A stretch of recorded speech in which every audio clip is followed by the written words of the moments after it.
I made a live Instagram video. Miracles of science and engineering it took Sweet. I put a bunch of gold. plugs for Rocket Man up on our story because I was really feeling it. So I know. I can't wait to talk about it. I wish we could talk about it on a pod. I know. People are gonna have to wait. Yeah. All the patrons will hear.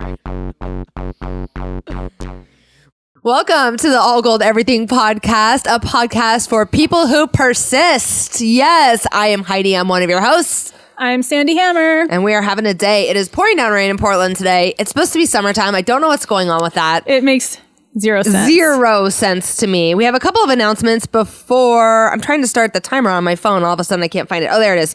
We have a couple of announcements before we get going here. First of all, there we go. Next week, we are going to be on making an appearance, our regular segment appearance on KATU Afternoon Live with Trey Renee. Yay! We get to go once a month now. We're checking in with her. I feel like I've been missing Trey Renee a little bit. I know. I can't wait to say hi to her and just check in and see what she's doing. Yes. And she, that segment is going to be airing on 7/3, which is next Wednesday, the day before the 4th of July. Get prepared for your Independence Day by tuning in. Yeah. And maybe more people will be home than usual because a lot of people are at work during Afternoon Live, but There you because it's the go. day before the holiday and you're filling up your cooler and you're like stacking your barbecue or whatever the hell you do with those little like black things. Charcoal bricks? Charcoal, yeah. Like you have to make them into a pyramid in the barbecue. You do. You have to right? set them up like fucking 5 days before you do it or whatever because it takes, everyone's always like, oh, gotta wait for these coals to get hot. Jesus Christ. Oh my God, that's funny. I forgot how annoyed that makes me. So I'm just saying, like, people who are regularly not at home might be home and able to watch it live. Stacking up their briquettes. Yeah, well, and we would hopefully- love for the ratings to go up, Up. when the ladies of All Gold Pod are on. I'm That just would be saying. amazing. It would give us some leverage, which would be great. Leverage. Also, maybe Leverage. Also, maybe you're getting ready to go on a first date for the 4th of July. And if you are, you don't want to miss this segment because we're going to be talking about first date conversation starters. Right. You know what? What? Perfect time for a first date is the 4th of July. So Hell yeah, it is. ask that person out. I think that's Do actually it. the perfect window because it's like fireworks, especially if you're in Portland. Yeah. I mean, well, everywhere there's fireworks or whatever, but in Portland, there's like the waterfront, there's the Blues Fest going on, there's the boats, there's the symphony plays on the waterfront, there's the fireworks. Just ask someone out for the 4th of July if you're single. It's perfect time right Don't now. spend it alone. Get on that. Get on it. God, It's a week away. Just get on it. Duh. And then once you have the date set, then you just tune in and watch us and we'll tell you how to have some conversation that is meaningful Yeah. and good.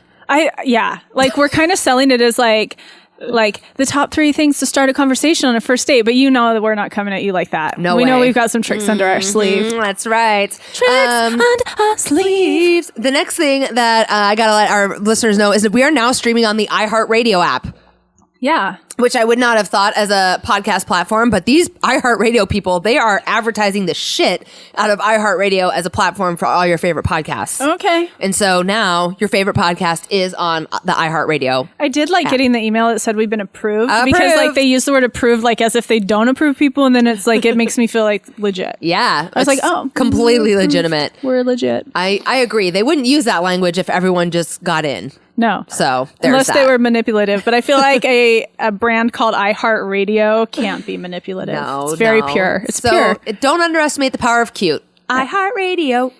The next thing that I wanted to mention is that Fred Bushy is my brother. He does the fact checking for our show. He also Is he still doing that? He is regularly. Thank you. Actually, and you know what? I have something I needed to grab out of my purse, which is on the far. Maybe Mark will grab it for me. It's in the big pocket of my purse, but we'll get. That's the next story. Anyway, Fred Bushy does the the fact checking on our YouTube channel, and he also created the electronic music that plays for the intro of the show. Thank you, Mark. He is putting together his very own album of electronic music that is dropping this week. It is called Fred Bushy Kicks, Claps, and Coffee Cups. And it's like a 12-track album of electronica. Nice. And I'm not entirely sure where you can find it, but you are not... SoundCloud, I bet. I bet you can find it on SoundCloud, and I feel like I know he's going to put something else on Facebook. So you can find it in a lot of places, and you should find it in a lot of places because he's a friend of the show, he's my brother, and the music is really, really good. He's been sending it out on an email list to me and to a bunch of his friends as he's been putting every track together. And the title is because he has to get up at 5 a.m. to do any kind of music work before his babies are up and before he goes to work.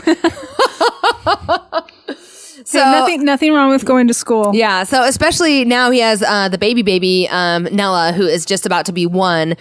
She has been getting up with him and helping him make electronic music in the morning. That's cute. So anyway, that will be coming out. Definitely search for it. Fred Bushy, Kicks, Claps, and Coffee Cups. Yeah, I relate. Those babies, they have a way of knowing when you're up, man. They are not letting you get up early. No. Like they're like have this sixth sense is like, he's up. Yeah, no one's letting you get up early They're anymore. not trying to have any of that FOMO life. I remember Kyla would do what like my animals do now. Yeah. Is like she would just like when I would take her to nap with me and I'd be like, okay, I'm just going to take her to nap and then I'm going to get up and clean something or do something. Right. She'd leave like one piece of her hand just touching me and it was like the motion sensor alarm. And that's like funny. I like that. If I moved, she was like, I'm awake. What are you doing without me? Yeah, immediately from sleep to dare. wake, you may not leave me. You may not. Oh, that's funny. Your life is mine. We do what I want to do. Mm-hmm. I like it. And then finally, my last bit of check-in news is that my night guard has arrived. Oh, sexy. Oh, the sexy factor. Sexy farm time. Sexy farm time. Nice segue. Have you used it? I have not used it. I brought with me the bikini that I ordered from Sexy Farms. Oh, have I used the night guard? That's what you're asking. Yeah. Yeah, I've used it the last 3 nights. Did it change your life? It's helping. When I first got mine, I was like, oh my gosh, I can sleep well for the first time in so long. Yeah, honestly, I have noticed that my jaw feels a lot different in the morning. And actually, when I went to go get it fitted, my best friend dentist, our favorite dentist of the show, best friend of the show dentist, Dr. D was like, wow, your jaw muscles are really strong because you've been just clenching your teeth. So she was saying that will change the longer that I use it. So I'm like looking forward to having a less strong jaw, but already it feels better in the morning. So that's good. I don't know. You never know when you're going to have to like bite an appendage off of somebody. I know. I mean, I think I'll keep my jaw strong. I do want to keep my jaw strong. I watched a movie this week while I was traveling called Wine Country with Amy Poehler. Have you seen this? It's on Netflix. I don't think so. We are not going to ruthless review it or anything, but it's funny because it's about this crew of women who, the storyline is that they used to work in a pizza parlor together in their 20s and then they like stayed friends and now they're in their 50s. And one of them is turning 50 and there 6 of them are going to Napa to celebrate. This is like every episode of Real Housewives of every city. Well, one of the things I loved about it is it's honestly, all of them looked like regular women. So it's Rachel Dratch, who used to be on Saturday Night Live, was quite thin when she was on SNL. Amy Poehler, kind of the same story. The other woman, oh God, what is her name? She was on SNL and Parks and Rec as well, but I can't remember her name. But anyway, they're all 50 now and they all just look like regular people. No fillers, regular body size. It was so fun to see like this crew of regular looking people on TV in this movie. But one of the things they say is like things we say now.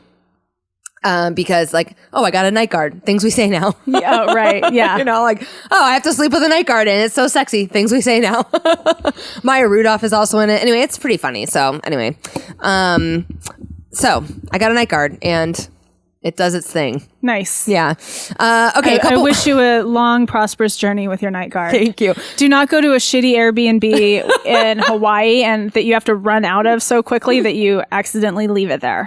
I was thinking of this because Dr. D actually was like, you guys should podcast in your night guards. And I was like, oh my God, that'd be really funny. Except first of all, I can't, it really affects my speech pretty badly. Right. So that's the other thing. Not only is it not sexy because it's in there, but it's like, what are you going to do? What are you going to do, baby? You come get me. Yeah, you just get it. It's not going to lick itself. Like, it's just not. It is hard. Yeah. I even just telling Jeff to like turn the lights off. I was like, wow. Good night. Good night, my love. So unfortunately for us, and unfortunately for our listeners, I'm sure we cannot podcast with our night guards in because Sandy left hers in an Airbnb. It's in a spider nest somewhere in Hawaii. Like one of those big nasty spider nests. Speaking of spiders. Tell me what happened to your house this week. That felt very Wendy Williams, except you, like the way you did that. Speaking of spiders. We've been practicing for a year now, more than a year, 18 months almost. I feel like I'm getting there on these segues. Yeah, it was good. Thank you. You slowed it down a little bit too. I felt a shift in the energy. You want to talk about phantom fire alarms? Phantom fire alarms. Let's talk about phantom fire. Sandy, tell the people. This is the thing. I still have my night guard in. I just can't take it out. this is a thing that like some people know about, but I don't think most people do. Uh-huh.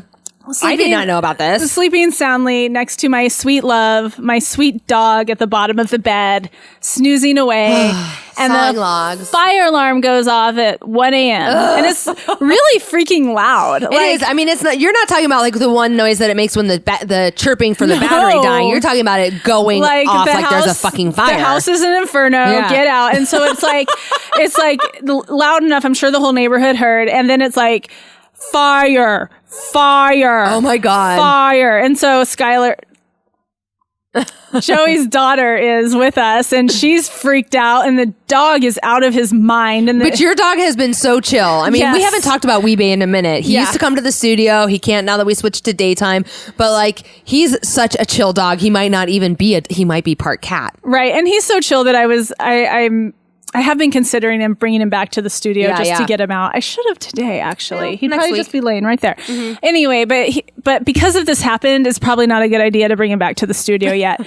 So I'm like, his ears are still trimmering from the fear. So he's losing his mind. And you know, the old fire alarms, you used to just push a button and it turned off. Yeah. And if that didn't work, you took it down and you pulled the little battery out or something. Battery out. But now they're all connected. So the whole house is going off and you can't just do that. So it was a prolonged alarm. So this was an event, right? So convince the kid that the house isn't on fire and go back to sleep, which was like really easy to do. And I was thinking about how scary that must have been and how it was a nice opportunity to see like the kid trusts the father and the father protecting the kid and it's all okay. Sweet. Go back to sleep. And she's like, okay. So that was kind of sweet. But then we go back to sleep and I get a text during the day and Joey's like, I was messing with the fire alarm to see what went on and a spider crawled out of it. And then he Googled it and it's a thing.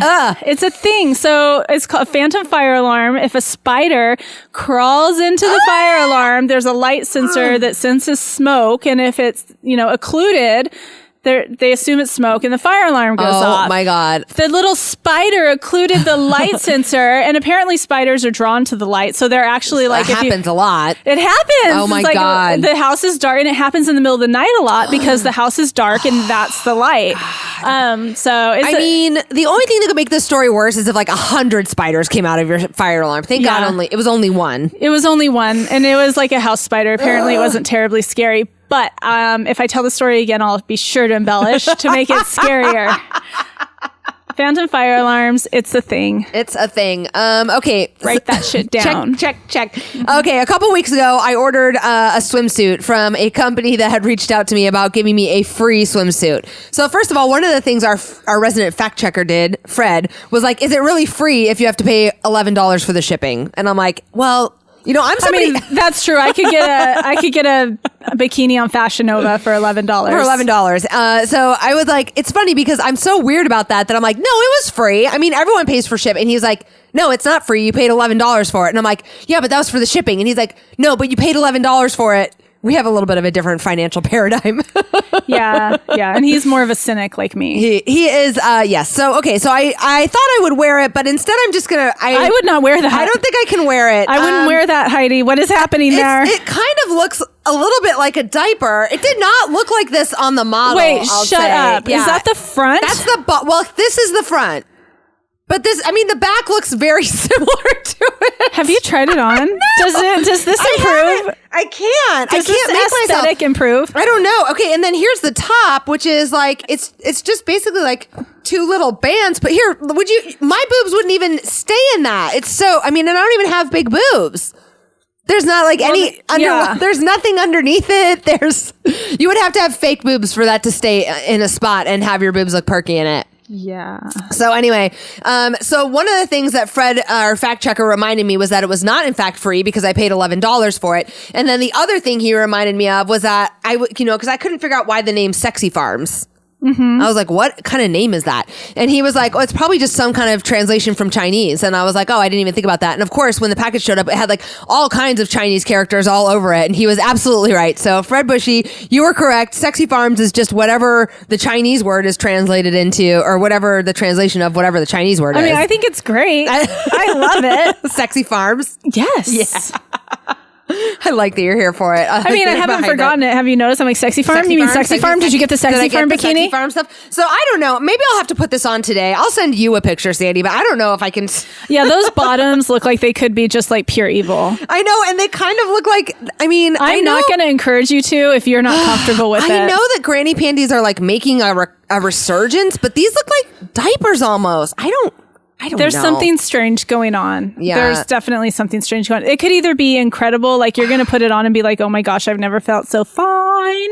Or you're going to put it on and be like, yeah. It stretches pretty big. Maybe part of it is that it's not stretched out. I don't know. Okay, well. Try it on. I'll try it on later. Maybe I'll wear it for the Ruthless Review. It could be a boon. Could be a boon. Because I was just on Fashion Nova, and so I have these like really nice, really expensive pair of boyfriend jeans that I wore like every day forever until like last year I split them, and they're like they're real denim. Yeah, and I do think the reason I split them is because I split them is because I've just been gradually growing. Me too. And it's happening. And so they split, and I didn't ever bother getting it repaired because I could spend $50 and take it to a denim repair place, but I haven't because I've been gradually growing out of them, and I just don't wear them. So really cute. My favorite pair of jeans, but I'm not wearing it anymore.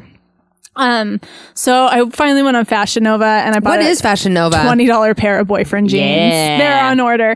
It's just like it's like Sexy Farm, except it's for Americans, like it's marketed in America. And it's not a translation. But it's basically like if you want to dress like Rihanna and Cardi B, but you're broke. Oh, okay. So but you don't want to spend a bunch of money to do it. Yeah. It's how I dressed in LA. It's the kind of clothes I bought when I was like young. And so I've like never that. like purchased stuff for myself from Fashion Nova, but my daughter has. The bikini she was wearing in Hawaii, that's so cute. That's Fashion Nova. So that like the most that their bathing suits cost are like $30. And so there you could buy a lot of stuff. Maybe I could do a comparison 12. between Sexy Farms and Fashion Nova. Yeah, very inexpensive stuff. Ooh. And they'll constantly hit you up with more ways to turn your pair of pants into a $5 pair of pants. Oh, I like it. Yeah, so I did. I bought and I'm sure they'll come from China. I can't wait to see them though. Yeah, it's going to be really interesting to see what like $20 jeans look like. They'll be fine probably.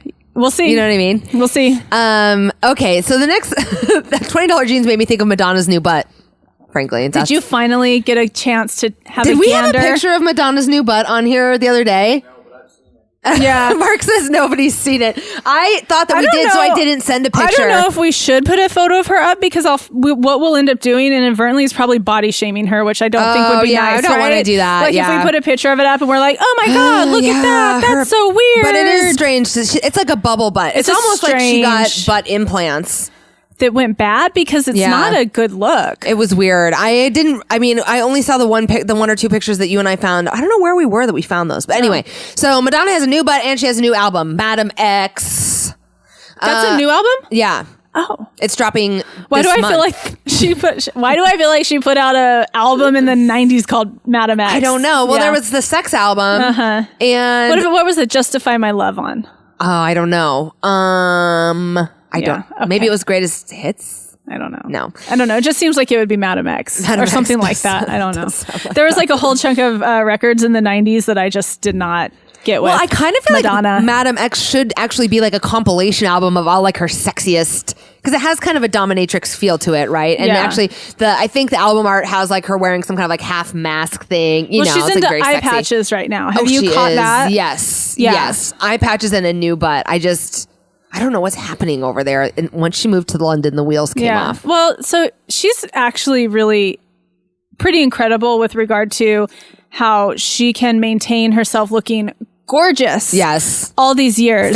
And I think that's why the butt really, really threw me off because Madonna has always been a perfectionist. She has always been impeccable. Yeah. And then she has this thing hanging off of her ass. And I feel like the Madonna I know would be like, I need to get this removed immediately. Yeah, this is not this is doesn't not okay. pass muster. You're right. She does really seem like a perfectionist, like somebody for whom there is no middle ground, for there is only perfection and whatever. And that's interesting because, you know, I was reading an interview with someone at one of the Peloton instructors, Robin Arzon, gave this interview the other day, and she was like, you know, balance is bullshit, and like was really who's been saying that for a while now? You? Yeah. Yes. There is no Cheers. balance. No. And so just go all in on what you love and like fuck trying to set a fuck trying to kid everyone with this like work-life balance bullshit, basically. Well, what I think it is a little different approach to her. It's like, I don't think there's ever balance, but I think it's like it all kind of can balance out in the wash if you're healthy, right? Yeah. So if I'm currently like into like writing a book, for instance, I'm going to go all in on the book and my workouts might suffer or my time with my family might suffer. But right now I'm going all in on the book, and then it'll roll into a time where it shifts, where I'm not working so much on the book and I'm putting more into my family. And it's sometimes it rolls over the course of weeks. Sometimes it rolls over the course of months, and with big things, big life things, it rolls over the course of years. I love that you said that, because honestly, I think about it in terms of priorities as opposed to balance, but it's the same concept. And mine have shifted so much in the last 5 years. Like I have seen huge shifts where like for a while I went all in on like trying to organize and manage my blended family situation. And then that was like, okay, I'm done trying to manage that. And then I went all in on something else. Usually working out is like kind of a next kind of best thing. If I don't have anything else going on, I'll like go all in on all the workouts, and then like in the last week or so, actually I'm under the weather, and being sick has been great for my book, because I've been like, well, I can't work out. I use working out as a buffering activity sometimes when it's like I have something I really need to do, but I'm like too scared to do it. I'll be like, well, I got to go work out, and I'll like go work out for 2 hours or something instead of like turn my attention to this thing that really needs it. And so it's been great over the last week to like be all in on my book chapters again. And I think that as I move through the next couple of months, I have a launch date set for October 1st for the book. And I think that as I move towards that, like that's my priority right now, and there won't be much balance around anything else. Between the show and that's it, And I think having a realization that these are like life forces that we're working with, and not, because for me what it used to be is like, it's really important to me that I work out or train for this race. It's really important to me that I spend X amount of time with my family. It's really important to me that I show up to work because of the paycheck, and it's really important to me that I make time for recovery. And oh my God, that's like 5 things to do in a day, and I don't have time to do all 5 in a day. So okay, let me fit all of that into a week in a way that works. Oh, I don't have enough time in a week. And it's an incredible amount of pressure. And then what it turns to is people asking you, well, what can you give up? And that's where the bullshit is, because I've not, I don't believe that I would give anything up until I'm ready to let something go. Right. Like I have become ready to let things go. Right. But never when people were telling me, well, what can you give up? What can you cut away? What can you give up? What can you cut out? No, it doesn't work that way, because everything that I'm doing right now is meaningful to me. So to have the pressure off, to realize that like I've got a race coming up, so I'm going to devote more time to being out on the trails for this period of time. And then once that relieves, something else is going to come up to fill it. And to realize that these are actually just life forces. And it's not like I have as much power over it as I think. Oh, I love that. And fuck you to everybody who's asking me, what can I give up? Well, one of the things I love about people are so fucking twisted. Your paradigm and who you are and your knowingness of you and the woman you are today is that you have always been, especially on this show, which I love, so clear about the value of your time. And you've known that about yourself for a long time, probably at least like the last 5 years. It has been clear to me that you know the value of your time.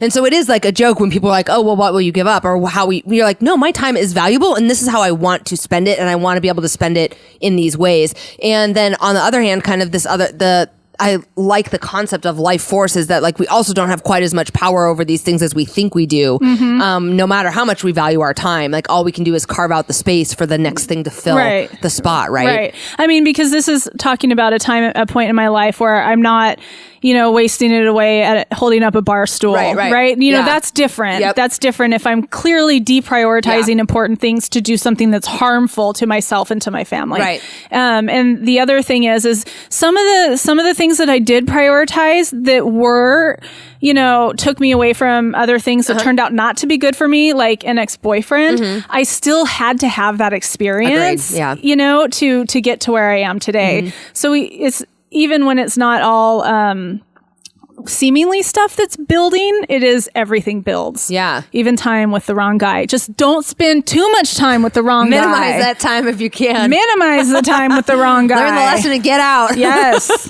I like it. Ooh, that's good. I didn't expect that's where we were going to go with Madonna and this is a good ass shit today. Yeah. Pounding on my chest. I love it. All right, what's next? Well, the next story is this story I actually really like. This is funny. I think part of the pounding on your chest is a little residual from the movie we saw last night. There's so much of like wanting to do this. Oh yeah, it was an anthem. It was. We're gonna be reviewing. We're gonna do Ruthless Review after we do the show today. The Ruthless Review this week will be of Rocket Man. You are not gonna want to miss it because we have a lot of we have very passionate thoughts about Rocket Man. Okay, but the next story it resonated for me. It was funny. I heard it yesterday. Okay, so there's this couple. I don't know. Let's put them in New Hampshire. Let's put them out on the East Coast somewhere. There's a couple in New Hampshire. They've been together for a long time. They're getting divorced. Their divorce has been dragging out for years. They're 2 years into getting divorced. Like, God I got bless divorced America. in 6 months, so I don't know what you have to do to make your divorce last for 2 years. Fight over money. Fight over stuff. Yeah. So, as if they weren't already fighting over enough stuff, the husband went out and bought a lotto ticket at this time, and he won $80 million. Yes, go him. Here's my question. Yeah. Do you have to disclose that? Well, here is what happened. Can you hold on to the ticket until the divorce finalizes? You know what? He might have been smart to do that because you do have a whole year. You have to claim your prize within 12 months. Oh, he's a dumbass. So he should have held on to it, I think. But you know what? Here's my guess. Let me tell you the rest of the details. Okay. But what happened was, how it shook out is he ended up winning. He must have disclosed the fact that he had won the lotto.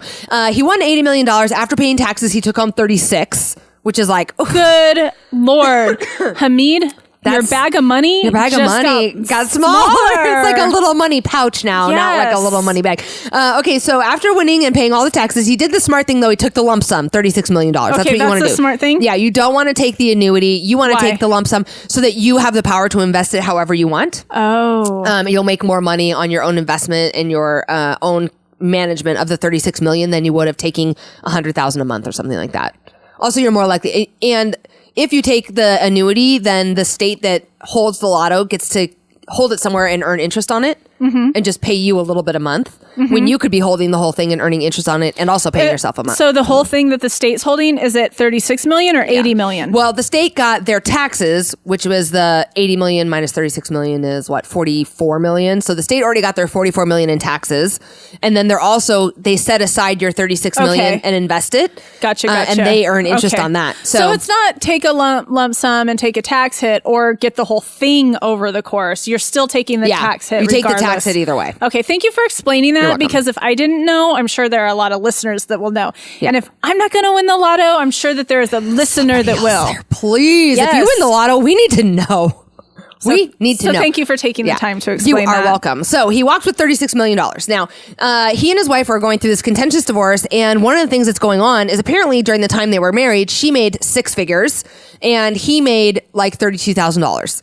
So, her argument was that during all the time they were married, he had been using her money and that he very well may have used her money to buy the lotto ticket. So I'm certain of it. $36,000 a year? Yeah. That's like, is that poverty level? That's like social worker money. Yeah. Yeah. So yeah. And is that still teacher money? That used to be teacher money. It might. I would imagine that it still is starter teacher money. You can't live on that. No, you can't live on that, and you wouldn't have extra money to buy lotto tickets. No. So the court agreed and she got 18 million of his 36 million. So, well, I do think that just in general, if somebody's going through a divorce, I would feel compelled that they would want to keep their lotto winnings to themselves because they're now single. Yeah. And the circumstances probably really don't matter, even though obviously in this case, I'm like, yeah, she should have the money, whatever, because like she's been carrying him for all this time. But why didn't he consider this? I don't know. And I wonder, even if he would have kept it secret, she probably would have found out and then like come after him anyway. I don't know why he wouldn't just like hold off on. He must have been compelled legally to tell her or something. Yeah. Some lawyer must have said, I don't know. Yeah. I agree with you. If you could keep that a secret, you should. Yeah. Yeah. That would be our advice. Yes. I'm not about giving. I am not about giving anybody any fucking money. No way. That's just it's a part of my soul. I love it. I love it. I mean, even like I am married, and if I won the lotto, I might give Joey a piece of it. I might take him on a nice trip.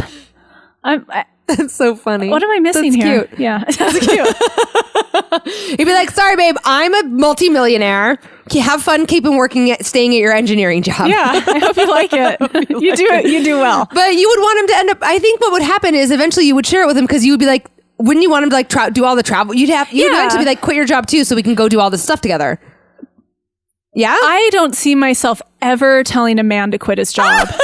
No, it's like there's some like deep value within me. Yeah. And like whether I make more money than my husband or not, it's really important to me that he has a good work ethic. Yeah. Yeah. And my Joey likes to nap. Yeah. He's a napper. So if you won the lottery and told him to quit his job, would he just nap all the time? He'd probably nap the same amount, but it would piss me off so much more. Yeah. Yeah. I'd be like, what? I just gave you my lotto winnings so and you now could you're taking nap? a nap? Yeah. Yeah. I mean, I'm sure that we would come up with something that like grew both of us, but until then, you guys would probably go into some kind of business together or something. I don't know. That would be my ideal. If I won the lottery, I would be like, okay, you know what, Jeff? Why don't you leave your job?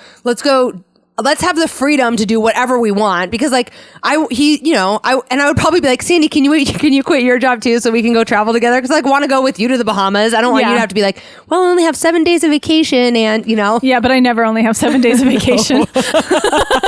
That's why I'm keeping my job. So I feel like my challenge would be that I would want to convince everyone around me to quit their jobs so that they could come play with me all the time. Yeah. Yeah. But anyway. I could see that being... It would be a challenge. No, but I mean, I could see wanting to do that, but I also, because I'm somebody who loves being alone, that I really do feel like I could vacation with him and I could vacation on my own and I could vacation with friends maybe when they're available. Yeah. Yeah. I like it. Yeah, I don't know. It'd be let's win the lotto and see what happens. Win the lotto and find out. How about the universe tests us by letting us win the lotto and we'll just see how that goes. Yeah. I like it. Listen, I want to do one more quick story before we move. 2 more quick stories. We'll make them quick before we move into something a little more. Which reminds me. A little more real. What? I never gave you guys your Powerball yes, tickets. I didn't know if we had them this week. Okay, so one of the things that happened. Dog the Bounty Hunter. Did you ever watch Dog the Bounty Hunter? Yeah. Well, I mean, yes, as in like 2 episodes. I don't know when it was in my life that I was watching a lot of Dog the Bounty Hunter. I really can't remember. But there was a while there where I was watching it pretty regularly. Dog the Bounty Hunter's wife, I almost Beth, gave somebody my old ticket. Oh my goodness. That was a loser. That would have been real fucked up. That would have been messed up. Oh, thank you. Dog the Bounty Hunter, his wife Beth died of cancer this week. She had, not surprisingly, throat and lung cancer because all they ever did was smoke cigarettes and chase bad guys on that show. Here is a picture of Dog and Beth in happier times. Beth had some money work done. She definitely has some huge boobs. I don't know. Do you think those are fake or do you think that's real? I don't even understand that. I think her boobs are probably real, but her face says money. Her face says money. New money. Because the couple episodes of Dog the Bounty Hunter I watched, she didn't look like that. Also, I got this picture on the internet and I'm just looking at it. I don't know whose little face. I don't know who that cherub is up in the corner. I don't know who that is, but whoever that is, sorry that we used your photo. Is that the girl he cheated on her with? I have no idea. Did he cheat on? Well, of course he cheated on her. Yeah. I don't know. Anyway, so I don't know. It just caught my attention. Beth Dwayne, Dog the Bounty Hunter wife. I don't even know their last name, but she's dead. She died this week. And the other story that's sad. I know. I already said that. Oh, you were looking for your Powerball tickets when I mentioned it. Okay. So let's try this again. Okay. Dog the Bounty Hunter's wife, Beth, died of throat and lung cancer this week. That's awful. It is awful. Terrible way to die. Yes. If it's not surprising though, if you watch the show, you know that all they did was smoke cigarettes and chase bad guys. Oh, you were saying that right when my head. So they smoked a lot of cigarettes and then they chased a lot of bad guys and then but she was only 50. She was very young. That's so sad. Yeah, it's sad. And I think Dog is probably pretty sad. I mean, look at him. He loves her, kind of. Yeah. They were in business together for a long time. How about that? Do you think that Dog's hair is real? No. I think he has hair extensions. Yeah. And I almost wonder if he'll end up doing, what's the guy, Brett Michaels used to do a bandana that had extensions in it when he was doing Rock of Love. I feel like that's kind of the path that Dog is headed down. Would be my best guess. Oh, his name is Dwayne Chapman. Dwayne Chapman. Beth Chapman is her name then. But anyway, they had like a bunch of kids, a bunch of grandkids and stuff. So it's sad that she has passed, but hopefully she is not suffering anymore. Did she really die? Yeah, she did. Because USA Today yesterday said she's still alive. This morning, somebody said she was dead. So that happened fast. Okay. Fred Bushy can fact check that one for us. Gosh, that is so sad. Yeah. Okay. Here's something that will raise your ire, though. Let's switch your energy quick because Kim K is in hot water. Oh, you know I love talking about Kim K. Kim K is in hot water because she has launched a new line of shapewear that she's calling Kimono, and people are pissed about it. Japanese people in particular, are very mad about this. We've got a photo up on our YouTube channel, so if you're watching this, you can look at this. This is one of the best tweets I found about it. It's a side-by-side of Kim and her shapewear and two women in their kimonos, and it says, one is a kimono, one is Kim shamelessly selling a line of shapewear, which y'all don't need. I like that. I agree, and she's in even more hot water because she tried to trademark the word kimono. Oh, yeah, So she tried to make it hers. I'm sorry, that word has been around forever. It refers to something very culturally specific. You can't just be like, mine, trademark, mine, TM, mine. I mean, it's very Trumpian, actually, that she tried to do that. At what point is she going to have enough money that she doesn't have to do this? I know. At what point is she going to be like, you know what? I have enough money. I don't have to start new things. And I also don't have to sleep with anyone ever again if I don't want to. Because you and I have a theory that she and Kanye aren't even sleeping together. Oh, yeah. Yeah. I mean, she might be giving it up to him once a year. Yeah, but that's it. She ain't sleeping with nobody. She is not sucking any dick. No I'll tell you that. Absolutely not. Yeah. And I feel like the only reason that she's doing the shapewear is because he's out of money, right? Isn't he like $50 million in debt or something crazy like that? Oh, I have not heard that, but that would be unfortunate. The more I grow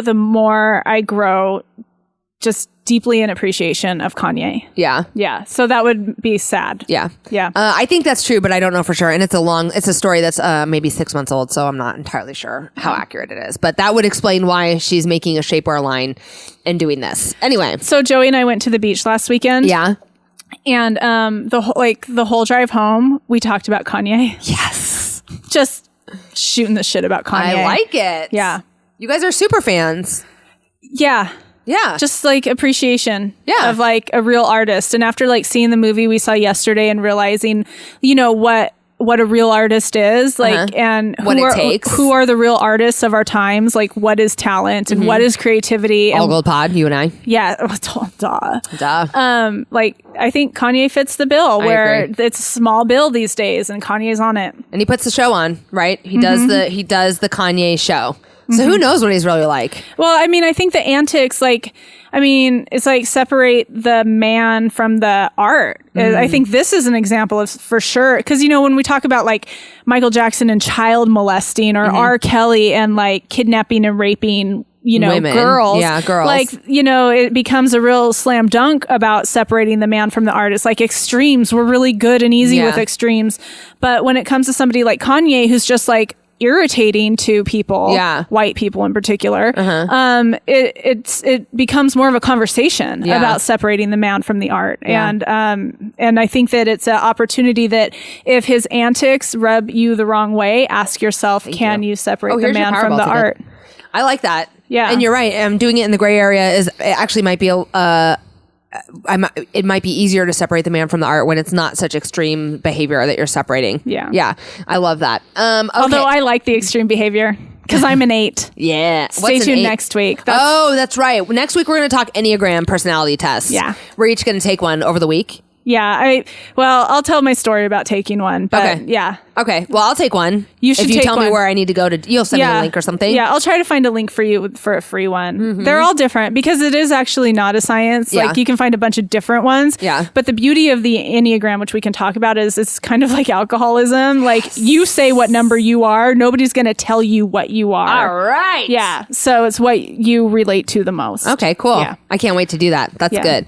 We're going to move into our segment for the week, and we're going to talk a little bit about, Sandy and I, when we talk about dating and we talk about relationships, we often talk about 2 types of lists that you need before you really get serious about dating. Well, which is really, which I have to kind of clarify, that has come up in our conversations because we've been talking about lists and we've kind of delineated the difference between what I consider an ideals list and what might be what you want to do preemptively before you even start dating when you're trying to sort what you want or what you need. So the initial list is not anything that I have like a ton of like real experience with on a formal level. It was just kind of like my gut. Like, of course I want a man with a job, you know, stuff like that. So just to like separate, like when I talk about an ideals list, it's, it's the first list we're going to talk about kind of evolved as we were podcasting, really. Yeah. The ideals list and the deal breakers list. Yeah. Okay. Yeah. I've never like used a deal breaker list like formally that I've known, but I have in practice. In your brain thought like, about it. Like, of course I want a non-smoker. Of course I want a dude with a job. Yeah. Of course I want a guy who's educated. Right. Because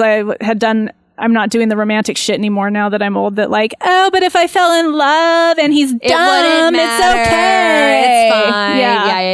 Yeah. Okay. So we would encourage both of our experiences, I think, are this. I have written down an ideals list. And then in my brain, I kind of have a deal breakers list. If you are currently thinking about dating and you have time to just write down both lists, just write them both down. Yeah. If you don't, then don't. But I would encourage, more than anything, I would say write down the ideals list. This is important. So the first thing is, what is an ideals list? So I almost think like back it up a little bit more. Like, where does an ideals list come from? Because I feel like this is what gets breezed over. We'll be talking about something and then we'll be like, but you got to do the work on yourself first. And then we'll go into talking about something. But it really comes after whatever it is, that whatever the path is that takes a person to where they truly know themselves for the first time in their adult life, because I think we truly know ourselves when we're children. Yeah. And then we lose it. We come in and we get all fucked up by whatever the trauma of existence on this plane is, and our fucking family and all the shit and our stupid mistakes. And then we get a little bit, and then whatever it takes when you get back to that place of, I've done what I've needed to do to get back to who I am and what's important to me. So Heidi and I each have our own stories about what that looked like and what that work looked like. So once you're there, like in Good alignment qualifier. with self, with truth, knowing that like I'm doing this because I'm looking for a partner. I want to fall in love. Like Heidi's done a good job mentioning in the past. It's really easy to keep fucking dudes. Yeah. If you want to keep fucking whoever you want to fuck, then don't bother with this shit. You don't even waste your time. You don't need our help. Yeah. So once we're there, what's an ideals list for? What is an ideals list for? So these are about the deep values that you are looking for in a partner and that you exemplify in your own life, or that you strive toward in your own life. So much of like kind of the woo-woo new age stuff talks about like we attract what we put out, and like high vibes attract high, vibe language around it, whatever. But I really believe that this is true, that you are going to attract what you put out. So if you want to have a partner who is hardworking, honest, values family, gets along with their family, then you should be striving towards those things yourself, if not achieving them on your own. And so an ideals list is a list of kind of these deep values, these internalized values, these things that are important to you that you may or may not be able to find out in the first couple of dates. And I think that's what distinguishes the ideals list from the deal breakers list. So you want to write this stuff down. Yeah. Because, and here is why I think it's important to write the ideals list down. Because sometimes when we start the process of dating, we are like at that place. When we start the process of dating to look for a relationship and a partner, it's easy to start from that place. I know myself. I know my ideals. This is what I want. But then we meet like a really cute guy who like talks a good talk and and maybe he doesn't meet your ideals. And if you haven't written them down, it's very easy to justify like that they don't matter. Yeah. Well, I mean, even when I've written them down, I've gone through and like, well, motherfuckers have scored at 50 and 60%, and I still spend another couple weeks with them. Right. I mean, yes, but that is the point, is that I was actually like, whoa, like this person only meets like 5 or 6 of my 11. And it was like, oh, wow. And these ones that they're not meeting are really important. And then it starts the process of my recognition that this actually, even though it feels like it's sweeping me up, it is everything I want to hear. These things are coming through that are telling me the truth. Yeah. And I really think the next question that I have on the list is that I have written down for us to talk about is, what is an ideals list good for? And I actually think one of the things about dating for a long-term relationship, dating to find love and true intimacy, is that we get to gather some information, assess the information we have, evaluate how well that person fits with us, and then like we get to change our minds if we want to, or get more information. Like we have there's like a lot of kind of pivoting that you can do. And I think the ideals list is a really good way to kind of evaluate or like check in on a benchmark of how someone meets these things you're looking for. And I don't know, because like for me it was never like evaluating or checking in. Like it was never like, dude, things are great. Let me just check my list. Let me just score this guy real quick. Yeah, that's like what little it was extreme, was I would find myself in pain, and I would find myself questioning, like, should I keep seeing this guy? Yeah, and that's when it was like, maybe I should look at this stuff. Yeah. And that's like a much more real world example. Yeah, because my example is kind of like a little like. I mean, I don't know. Have you ever scored a guy? Well, I mean, I guess I just think about it. That's just kind of the verbiage that comes to mind. Yeah. The reality is, my experience is the experience that you're talking about. Yeah. But when I put words to it, I think about it. It's easier for me to think about it in terms of like, oh, I get the information, I get to sit with it, assess how that feels, and then if I'm in pain or whatever, I get to go, why am I in pain? And then I get to look at this list and go like, oh, where does this person fit on here, or where does this relationship fit on here? Yeah, because I think what I remember, and I was wondering if I could check the date if it's still there. Okay, so I started dating Joey in July of 2015. Yeah. And it wasn't until October that I actually, like late October, because I put the date on my note, late October, that I actually like opened my ideals list because I was curious. Now, these other men that I dated before him, well, I'll tell you, the longest one lasted 4 months. Yeah. So you know that I was looking way sooner. Yeah. So when I am not, like, when everything's really good and I'm really falling in love, I'm not looking at the ideals list. At the list. Right. It's, it's not until, and I think with Joey, it was just like, oh my gosh, I have this ideals list. I should check it out. Yeah. And it was the first time ever that I did that. And it was like 10 out of 10. Yeah. And had never, it's like 8 out of 8. Wait, no. It's 12. So it's 12. So he was like 12 out of 12. Amazing. Yeah. But I also have an ideal relationship list. Yeah. So that's just going to throw a whole nother thing in this. I have an ideal man and I have an ideal relationship. Yeah. That's awesome. Yeah. So, I mean, that's a really good, I guess I would use the word tool, but it's just like a really good thing to have. So you can kind of have some objectivity about what may or may not be causing you pain and whether or not it makes sense to continue dating whoever it is that you're dating. Yeah. And I also not finally, it's been a while, but at some point into dating Joey, when I realized he was the one before we got married, I deleted all the additional notes that I made in there, but I would be dating people and I put notes, the date that I checked the list and what my like kind of response and reaction were, like what they had, what they don't had, like I can't remember what I wrote because it's all been deleted. But I would like have a record of me checking in so that like the third time I check in, I'm like, shit, I've already looked at this twice and I'm coming up with the same thing. Yes, so you can see. Because if you don't write that down or you don't document that, it can be easy to forget that you've already looked at it 5 times. Yeah. And they've already fallen short in these areas. Not fallen short, but they already don't meet your needs. Yeah, they just don't meet the needs. That they don't meet your needs in these areas 5 times already. And you're like, oh, okay, no big deal. But it's like, it's good to know, like, I've already checked this 5 times. Yeah. And 5 times they haven't met my needs. Okay, I'm holding on to this one too long. It's time to try something else. Yeah. And it's just like a version of journaling is all it really is. Yeah. But it's nice for me. It was like I had it on my phone. I had it at the ready. And that's just how it worked for me. Yeah, I like that.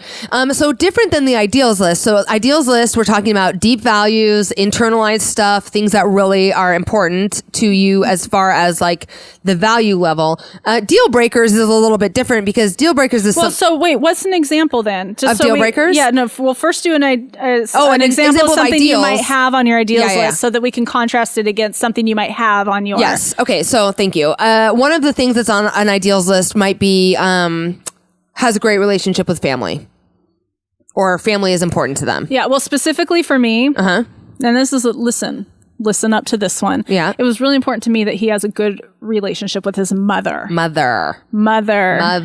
Because then they're not a misogynist. Yeah. Because there are men who hate women their moms. And you don't know them until you've been fucking them for 6 months. Yeah. And then they do weird misogynistic shit. Yeah. So that's good. That's a good one. The more you know. The more you know. So that's a great one. That's they on don't hate their mother. Yeah, and like the thing about that is you might not be able to find that out on the first date. Right. So that is kind of what differentiates this deep ideals stuff from like kind of a little more surfacey deal breaker stuff. Both are important, But some stuff you might not be able to find out right away. Right. Like one's I'm not going to date you again. And one's I can't stay in a relationship with you. You might not be my person. Yeah. Yeah. That's a great way to distinguish the two.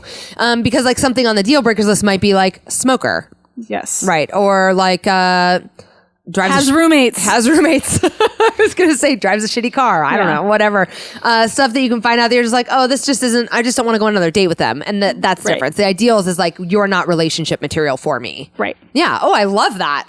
All right. Well, we can talk a little bit about deal breakers, but they're not as like, there's not as much substance to them for me as there is in the ideals list stuff. No, do you have more that you want to add about? Yeah. I mean, I know that we've said this before, but the really, really important thing about deal breakers is that we stick to them. Yeah. And so I've said this before when I went online, when I met Joey, because I think what I have done in the past is like, well, he has roommates, but he's really good looking and he does have a really good job. And I like someday he won't have roommates. And I'll make excuses and whatever, and I'll date him anyway. And for one reason or another, the reason actually turned out not to be the roommates. It doesn't work out. Right. So it's like we don't have to question ourselves. We don't have to have this attitude of scarcity. Like my deal breakers don't matter because there just might not be enough. There won't be another man. There will be. There will be. There will be. There are so many. If you want to fall in love and you're open to fall in love, you will fall in love. Yep. The person is out there. It will happen. It is not ordinary. about finding a man. Well, and here's the other thing. Finding love is ordinary. Yeah. Ordinary people fall deeply in love all the time. Yeah. You don't have to be special. Yes. You don't have to be anything. You just have to do it, right? Yep. And so to take that scarcity piece out of it and be like, well, he has roommates, I don't want that. I can move on. Yeah. It is important. And we also do that with our ideals list, but then you're in a deep world of shit when you start doing that with your ideals list. Yeah.